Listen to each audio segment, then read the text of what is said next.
नमस्कार दोस्तों, आपका एक बार पुनः स्वागत है आपके अपने चैनल उर्जित जीएस एकेडमी में। दोस्तों, आज हम बात करने वाले हैं कुछ योजनाओं के बारे में। जी हाँ दोस्तों, बहुत इम्पोर्टेंट योजनाएं हैं। दोस्तों, उम्मीद करता हूँ कि हाल ही में जो एमपीपीएससी द्वारा जो परीक्षा आयोजित की गई है, आप लोगों का पेपर बहुत अच्छा गया होगा। और पेपर कहा जाए तो सिंपल भी था, टफ भी था। ठीक है, तो उसका जो है, जो मैंने एनालिसिस किया तो मेरे हिसाब से जो उसका कट ऑफ है वो 73 से 75, यानी अगर मैं एक मोटा मोटा ले लूँ तो 70 से 75 के बीच में रहेगा। ठीक है, ज़्यादा से ज़्यादा। बाकी अगर जिसके 70 आ रहे हैं यानी 70 आ रहे हैं तो थोड़ा चांसेस कम हो सकता है, लेकिन 73 से 75 के बीच में जो है पूरा कट ऑफ होने की जो है संभावना है। तो दोस्तों, जिसके अगर इस बीच आ रहे हैं तो वो मेंस के लिए जुट जाएं, और जिसके नहीं आ रहे हैं तो अभी अगर उन्होंने असिस्टेंट रजिस्ट्रार के लिए भरा है तो उसकी तैयारी में जो है पूरी तरह से जुट जाएं। ठीक है, तो उसी के तहत दोस्तों आज जो है हम जिस टॉपिक बात करेंगे वो असिस्टेंट रजिस्ट्रार के तहत जो है कुछ प्रमुख योजनाएं हैं जो इससे संबंधित प्रश्न जो है पिछली उसमें पूछे गए थे और इस बार भी पूछे जाने की पूरी संभावना है। ठीक है, तो आज हम देखेंगे योजनाएं। दोस्तों, क्या होता है योजनाएं, क्यों बनाई जाती हैं? तो दोस्तों, योजना बनाने के पीछे जो कुछ कारण होते हैं वो बेसिकली कारण ये होते हैं कि उस निश्चित वर्ग को योजना के माध्यम से प्रोत्साहित करना है, उसको आगे बढ़ाना। ठीक है, अगर शिक्षा विभाग की हम बात करें, शिक्षा विभाग में योजना इसीलिए जाती है कि जो मेधावी छात्र हैं, जो अच्छे मतलब प्रतिभाशाली छात्र छात्राएं हैं, चाहे ग्रामीण स्तर पे हों या कि शहरी स्तर पे हो, तो उनके जो है एजुकेशन को, शिक्षा को बढ़ाना। ठीक है, कि भाई नहीं पढ़ पा रहे हैं या आर्थिक स्थिति ठीक नहीं है, तो उसको देखते हुए सरकार थोड़ा सा आपको पुश कर दे उस योजना के माध्यम से, तो आप जो है अच्छे से पढ़ पाएँ और अच्छी जो है नौकरी प्राप्त कर पाएँ। ठीक है, अपने आप मतलब कहने का मतलब बीच में शिक्षा को जो है आर्थिक कारणों से छोड़ना ना पड़े। ठीक है, यही होता है ना कि पैसे नहीं हैं तो बैंक से लोन ले लो, तो एक जो लोन लेना, ठीक है, योजना नहीं है पर लोन लेना मतलब वहाँ से हमें सहायता मिलेगी, हम आगे बढ़ के बाद में हम लोन चुका देंगे। पर यहाँ क्या करती है सरकार? सरकार कल्याणकारी योजनाएं चलाती हैं। ठीक है, कल्याणकारी योजना चलाने का मतलब ये है कि आपका कल्याण हो। कहा जाता है ना, ये कल्याणकारी योजना सरकार, सारी जितनी सरकार की स्कीम्स होती हैं, योजनाएं होती हैं, सारी कल्याणकारी ही होती हैं। उसके पीछे रीज़न क्या है? कल्याणकारी के पीछे रीज़न ये है कि आपका कल्याण होना चाहिए, यानी आपका भविष्य अच्छा होना चाहिए। यही मेन उद्देश्य योजनाओं का यही होता है। ठीक है, तो इसी योजना के तहत जो आज हम पढ़ेंगे प्रमुख तौर पे वो है गांव की बेटी योजना। ठीक है, गांव की बेटी योजना। तो दोस्तों, ये शिक्षा विभाग से संबंधित है, ध्यान रखिएगा। गाँव, क्योंकि समझ में नहीं आ रहा है गांव की बेटी योजना, दूसरे बहुत सारे ऑप्शन दे देगा। शिक्षा विभाग से संबंधित है या किसी दूसरे और प्रोत्साहन संबंधित है, या उनको गणवेश जो है बांटने से संबंधित है, या साइकिल वितरण संबंधित है, और इस तरह के बहुत सारे ऑप्शन दे सकते हैं, लेकिन ये शिक्षा विभाग से संबंधित है। ठीक है, 2005 में शुरू की गई है। चलिए हम देखते हैं दोस्तों, जैसे हम गाँव की बेटी योजना पढ़ेंगे इसके दो पार्ट में, जैसे अथवा अथवा करके हम दो पार्ट में अलग अलग लेके आए हैं, तो हम जिससे कि समझने में आसानी होगी। चलिए दोस्तों, हम शुरू कर लेते हैं। तो गांव की बेटी योजना 2005 ग्रामीण क्षेत्र की महिला छात्राएं जो हैं, जो गांव में रहती हैं छात्राएं, प्रतिभाशाली छात्राएं, गांव के क्षेत्र ग्रामीण क्षेत्र की छात्राओं का उच्च शिक्षा के प्रति रुझान, ठीक है, उच्च शिक्षा के प्रति जो है रुझान को बढ़ाने के लिए गांव की बेटी योजना 2005 प्रारंभ की गई। यानी जो गांव ग्रामीण छात्राएं हैं उनका शिक्षा में रुझान, इंटरेस्ट बढ़ाने के उद्देश्य से ये योजना जो है 2005 में जो है क्या की गई है, प्रारंभ की गई है। इस योजना के अंतर्गत 12वीं कक्षा में, जो 12वीं कक्षा में यानी 12th क्लास में प्रथम श्रेणी से उत्तीर्ण करने वाली ग्रामीण छात्राओं को निःशुल्क उच्च शिक्षा तथा 500 रुपये प्रति माह की दर से जो है छात्रवृत्ति दी जाएगी। यानी क्या कि जो 12वीं जो ग्रामीण छात्राएं हैं वो जो 12वीं क्लास में अगर फर्स्ट डिवीजन से आती हैं तो सरकार गवर्नमेंट क्या करेगी, इस योजना के माध्यम से निःशुल्क उनको शिक्षा देगी, आगे की जिस कॉलेज में एडमिशन लेती हैं। ठीक है, और दूसरी बात 500 रुपये प्रति माह की दर से क्या देंगे, उनको स्कॉलरशिप देंगी। ठीक है, ये जो है इसका उद्देश्य, मतलब इसका जो है मेन मोटिव है। इसके अलावा जैसे मैंने आपको बताया था कि अथवा पढ़ेंगे इसको, ठीक है, यानी और। तो गांव की बेटी योजना जो है, इसी योजना के तहत छात्राओं को 5,000 रुपये पर सालाना देंगे, 500 रुपये देंगे, 5,000 एक साल में, सालाना वो प्रति माह था। इसकी पात्रता के लिए संबंध में छात्रा ने ग्रामीण स्कूल से 12वीं की पढ़ाई जो है पूरी की हो। क्या की हो? 12वीं पढ़ाई पूरी की हो। और कितने परसेंट लाना कंपलसरी था? 60% लाना जो है कंपलसरी था। यानी कि ग्रामीण की बालिका हो, ठीक है, प्रतिभाशाली बालिका हो जिसने 60% अंक प्राप्त किए हों, ठीक है, उसको 12वीं के बाद क्या है कि जिस कॉलेज में एडमिशन लेती है उसको निःशुल्क दिया जाएगा। साथ में साल में लेंगे तो 5,000 रुपये और प्रति माह लेंगे तो 500 रुपये जो है उनको क्या दिया जाएगा,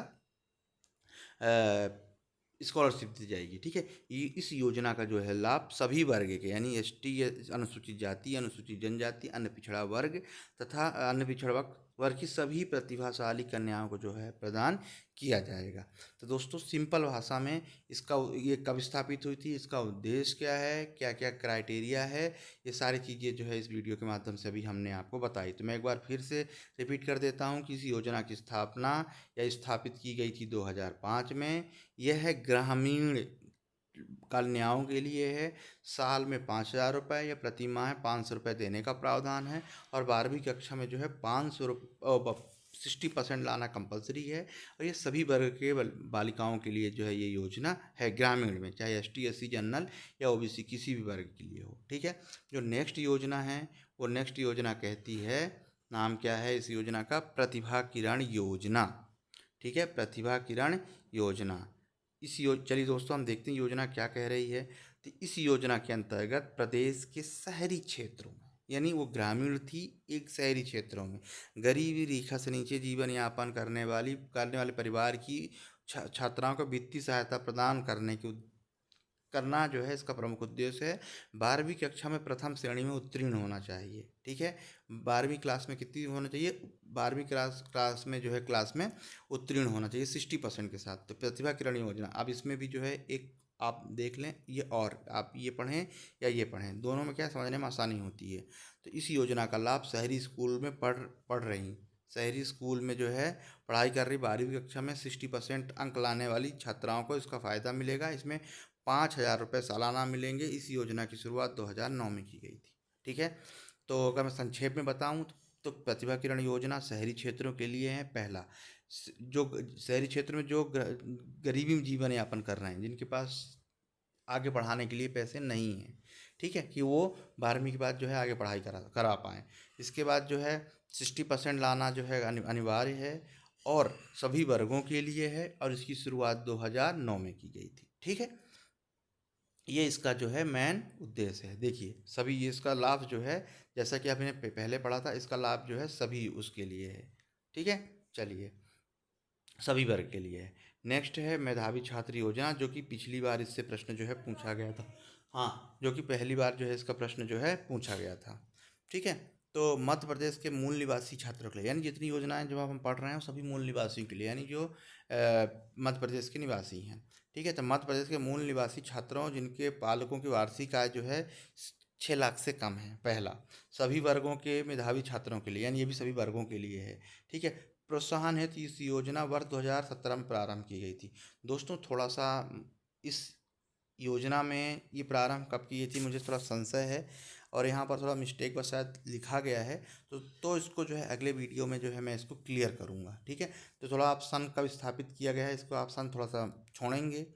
ठीक, तो मुझे थोड़ा संशय है, इसीलिए मैंने चाहता कि आप जो है इसको गलत प्रोनाउंस करें या इसको गलत आप याद रखें। तो अगले वीडियो में मैं आपको क्लियर करूंगा कि ये योजना कब प्रारंभ की गई थी।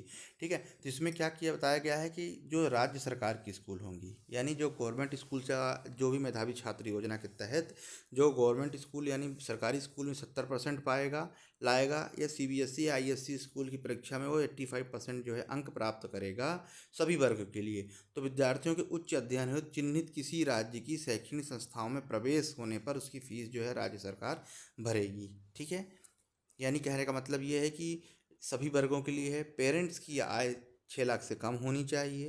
पहला, 12वीं क्लास जो राज्य सरकारी स्कूल में 70% लाइए या सीबीएसई आईएससी में 85% लाइए।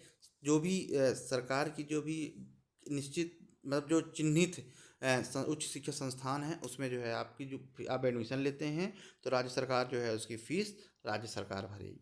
ठीक है, उद्देश्य क्या है कि उच्च शिक्षा के लिए आर्थिक मदद करना जो है इस उसका उद्देश्य है। दोस्तों पिछली बार प्रश्न पूछा जा चुका है।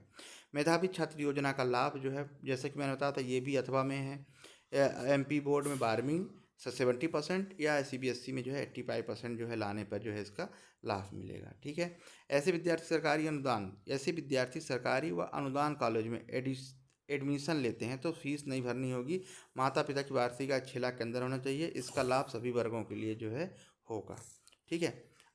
अब जैसे कि मैंने आपको कहा था, थोड़ा सा मुझे संशय है, इस वजह से जो कब स्टार्ट की गई थी मैं इसको एग्जैक्ट जो है मैं आपको बताऊंगा कि ये जो है कब की गई थी। ठीक है।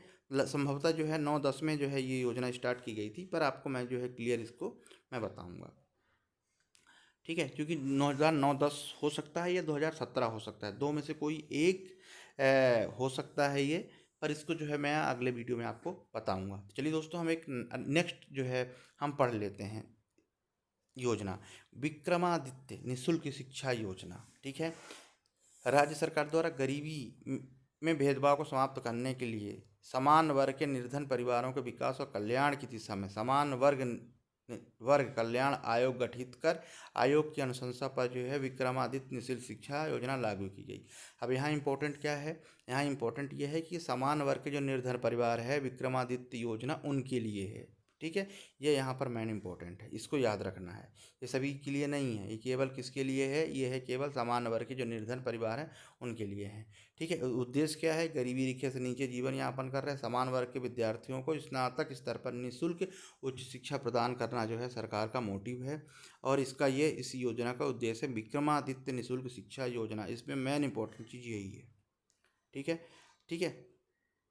अब आगे देखते हैं इस योजना में निर्धन वर्ग के ऐसे इस विद्यार्थियों को स्नातक स्तर पर निःशुल्क शिक्षा प्रदान की जाएगी जिन्होंने 12वीं कक्षा में जो है 60% जो है अंक प्राप्त किए हो। ठीक है। अभिभावकों की जो वार्षिक आय है इतना होना चाहिए, 1,20,000। ठीक है। वार्षिक आय हो। ठीक है। चलिए, तो दोस्तों इसके बाद जो है ये इम्पोर्टेंट है, संभवतः आ सकता है। एक और योजना है मुख्यमंत्री जन कल्याण योजना। ठीक है। शिक्षक प्रोत्साहन हेतु मुख्यमंत्री जन कल्याण योजना। अगर पूछा गया मुख्यमंत्री जन कल्याण योजना किससे संबंधित है, तो ध्यान रखिएगा शिक्षा संबंधित है, वो लिखा नहीं आएगा, आपको याद रखना पड़ेगा। तो श्रम विभाग के पोर्टल पर, ठीक है, ध्यान सुनिए, श्रम विभाग के पोर्टल पर श्रमिकों के रूप में पंजीकृत व्यक्तियों की संतानों को, यानी सबसे पहले तो आपको श्रम विभाग के पोर्टल पे जो है आपको बताना पड़ेगा कि हम श्रमिक हैं। ठीक है। अगर आप बताएंगे तभी आपकी जो बच्चे हैं, संतान हैं, उनको इसका उद्देश्य हो पाए, मतलब उसको उनको लाभ मिल पाएगा। तो श्रम विभाग के पोर्टल पर श्रमिकों के रूप में पंजीकृत व्यक्तियों की संतानों को निःशुल्क उच्च शिक्षा देने के उद्देश्य से मुख्यमंत्री जन कल्याण शिक्षा प्रोत्साहन योजना जो है प्रारंभ की गई है। ठीक है। तो ये भी दोस्तों इम्पोर्टेंट थी। इस तरह से जो है ये वीडियो समाप्त हुआ। दोस्तों बहुत महत्वपूर्ण है, बिल्कुल क्वेश्चन पूछा जाएगा। पिछली बार इससे संबंधित प्रश्न आया हुआ था और इस बार भी आने की जो है प्रबल संभावना है, तो इसको पढ़ते रहिए। और अभी और वीडियो आएंगे दोस्तों। व्यस्तता के कारण वीडियो बहुत दिनों से नहीं बन पाए, तो कुछ व्यक्ति जो है चैनल छोड़ के या कुछ स्टूडेंट चैनल छोड़ के जाने लगे थे दोस्तों। थोड़ा समय की वजह से वीडियो मैं कंटिन्यू नहीं कर पाया, पर अब कोशिश कर रहा हूँ कि कंटिन्यू जो है इसको मैं कंटिन्यू करता रहूँ। तो दोस्तों पढ़ते रहिए, जो भी डाउट हो आप मुझे कमेंट्स बॉक्स में बताइए, और साथ में मुझे ये भी कमेंट्स करके बताइए कि जो 2018 का सेकंड पेपर है मैं उसका एनालिसिस करके आपके सामने लेकर आऊँ। आप कमेंट्स बॉक्स में बताएंगे तो मैं उसका वीडियो जरूर बनाऊंगा। इससे क्या है, एक आपको रफली आइडिया लगेगा किस तरह से प्रश्न जो है पूछे गए थे। ठीक है। तो पढ़ते रहिए। नमस्कार।